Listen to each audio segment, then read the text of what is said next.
What's going on, guys? It's Troy from What Gear Reviews. Today I'm in Paris and Oppo have just launched the Reno 8 Pro. It's the perfect phone for people who want power and performance at a good price. I do know this phone is awesome and there's a lot of good features that I feel you guys should know about, and I will go through those at the end of this video. But I have this new theory when it comes to smartphones and the cameras. No matter the price, the best way to find out how good they are is to throw them into the fire and see what they're really made of. So I do have the iPhone 13 Pro Max here to test this again, and I think there's some areas where this will actually win thanks to the NPU that's built in. It's a dedicated MariSilicon, think of it as an AI assistant, but kind of specifically for photography. The question is it better than the iPhone? Well, we're about to find out, and stick around to the end of the video where I run through some of the other key specs that I think you need to know about. So I've had a croissant already and a cup of coffee. Now let's go see Paris. Okay, here is a building in Paris, and whoever posts the name of this building in the comments first wins a cookie. So the first thing I noticed here about the two pictures is those 20 or 30 people who photobombed my photo. How rude. But also you'll notice the difference in color tint. The Oppo has a slightly greener hue to it in certain parts of the photo, and the iPhone 13 Pro Max has a more magenta hue, particularly in the sky. And it's a subtle difference. So let's zoom in to the dude at the top of the building who's holding a trophy and check the details. And while we're talking about trophies, did you know Oppo are now the official sponsor for the Champions League? They actually had the Champions League Cup at the launch event. Anyway, so what you'll see here is in this bright lighting condition, the details are actually very closely matched. Ultimately, overall, there's just a slight difference in colors here, so it's hard to pick a winner. Let me know which one you think won this first picture. Okay, here's picture two, and this is an ultra wide shot of an interesting polar bear with wings. How random, I know. Polar bears don't have wings, but what this actually is a symbolic reminder that soon they might need them because the ice is melting fast. It represents the fragility of the world and its climate issues. Anyway, let's talk about the cameras. The iPhone clearly has a wider angle, and it's fair to say it's got a more contrasty look and a bit more punch to the image overall. When I was standing there and looking at the two phones side by side with this picture on screen and then using my own eyes, it seemed to me like the iPhone was adding a lot of warm tones. And in photography, in case you didn't know, warm tones is kind of like the orange and red colors. And I think one could argue that the Oppo has done a good job at delivering a more lifelike color balance, but some people will prefer the iPhone picture. Let me know what you think in the comments below. And here's the next one. Okay, so one does not simply go to France and not take a picture of the Eiffel Tower. So here it is. This is an interesting one because both phones were shot from exactly the same spot. However, the AI has assessed the scene differently. The Oppo MariSilicon NPU must have recognized the foliage, as they say in France, the plant on the left-hand side, and picked it out as a point of interest and has actually kept it in focus. So actually, it didn't really focus on the sunset in the background, where the iPhone has emphasized the sunset and actually appears to have turned up the saturation in those colors. So this could be a bit of human error on my part by having a bit too much foliage on the left-hand side of the screen when I took the Oppo photo. I could have tapped the screen, of course, to pinpoint where I wanted it to focus, but I was really relying on the AI because I wanted to see what it could do. So you know what's better than seeing the Eiffel Tower in Paris? It's the wine. And in this one, the Oppo to me appears to have captured the better details on the condensation on the outside of the glass. The iPhone seems to be looking past this and emphasizing that sunset once again and boosting up the saturation. Okay, apart from the Eiffel Tower and the wine, do you know what else is good in Paris? The beer. Just make sure when you order a Kronenbourg 1664, you pronounce it eloquently. Otherwise, you might end up with a Grimmenberg from the Netherlands. Okay, now check this out. Here's a little screen capture zoom test on the two phones.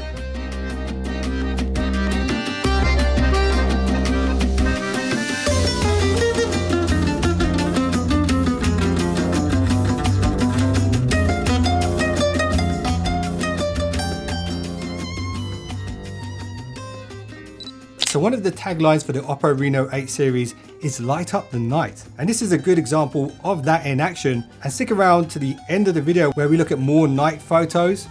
So check this out. When we zoom into the moon above the tower, you'll notice the details are pretty similar. I think the biggest difference here is the colors on the Oppo Reno 8 photo is far more natural. And I do believe the Oppo Reno 8 Pro takes the victory here. Okay, selfie time, and this is a portrait selfie, and this is that mode where you get that blurry background effect. And this is an area where the Reno 8 Pro has an edge because it's got that 32 megapixel sensor, and it's a WRGB sensor, and it can capture 60% more light than the previous version. And it's also in display as well, so you've not got a massive cutout like the iPhone. So that's an advantage. So the first thing I notice about these two photos is the massive bags under my eyes. And that's because after not being able to get into my room with 3 different room keys and losing my suitcase, I went downstairs the 3rd time and I was furious, and they actually ended up giving me a master key for the hotel.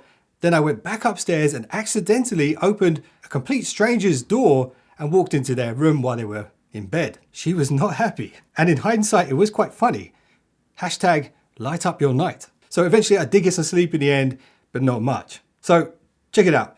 Let's focus on the pictures. I like the brightness on the selfie camera and the wider angle on the Oppo Reno 8 photo overall. I do think it's the better picture. The iPhone selfie has a little bit too much warmth. I'd like to think that I'm not that orange in real life. And you'll also notice the iPhone has a higher contrast, and because of this, it's losing some detail in the shadows and the darker areas of the photo. I have to say, this is another win for the moderately priced Oppo Reno 8 Pro. Now check this one out. This is a regular selfie, and the gentleman in the back of this photo is a fellow British tech YouTuber named Mark Ellis, a brilliant writer and content creator, and Mark is a lifelong iPhone user. So if I showed him this picture, he'd probably choose the iPhone without even looking. I'm only joking. I'm only joking, Mark. And if you guys have ever wondered what switching over from an iPhone to an Android is like, and what the advantages and disadvantages of doing that are, definitely check out Mark's channel. He's got a bunch of content that I think you guys will find interesting. I'll link his channel in the comment section below. So anyway, the picture, Mark may disagree with me on this, but I think the Oppo takes the victory once again, just based off the brightness, the wider angle, and the more pleasing photo that is delivered with the minimum human effort.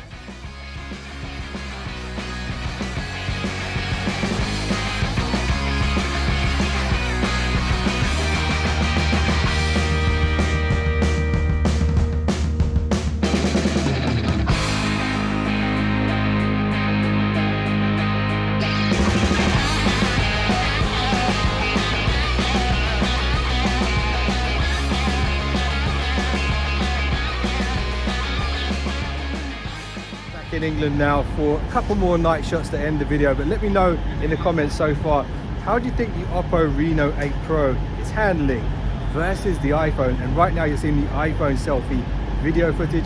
Let's compare it now to the Oppo Reno 8 Pro video footage on the selfie camera.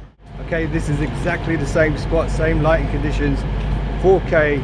How's the audio handling as well? I think the selfie camera should be better on the Oppo because it is a 32 megapixel sensor, and it looks like it's got a nice bit of shallow depth of field going on here. Let me know what you think in the comments, and check out these last couple of photos, and then we'll run through the specs, and that's it.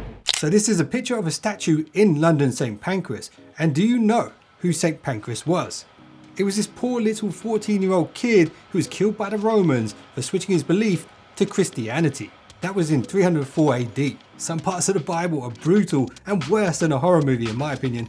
Anyway, now St. Pancras is the patron saint of children, jobs and health. And judging by this statue, there might be another little metal patron saint on his way shortly. Okay, this statue actually has nothing to do with that story.